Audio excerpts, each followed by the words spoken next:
Ano ba yan? Ginagawa pa lang daan eh. May traffic na naman. Eh bakit kailangan mo pang puntahan muna si Tyrone?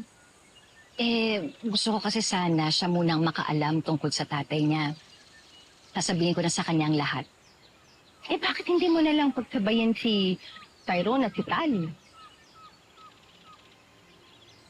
Ano po bang gagawin natin dun, Mami? Bakit po tayo babalik dun sa burol? Gusto ko lang makita yung pinupuntahan niya ng daddy mo. At saka, tatanong-tanong tayo, baka sakaling malapit doon nakatira yung Rosette. Kilala niyo po ba siya, Mami?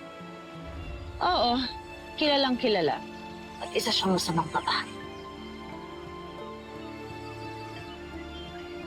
Saka ko na lang kwento sa'yo lahat, ha? Kaya na.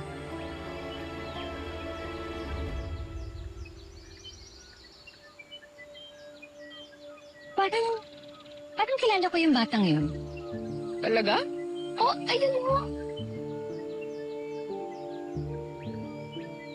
Belle!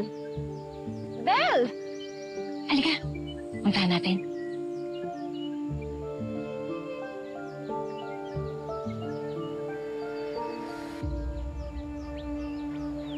Belle!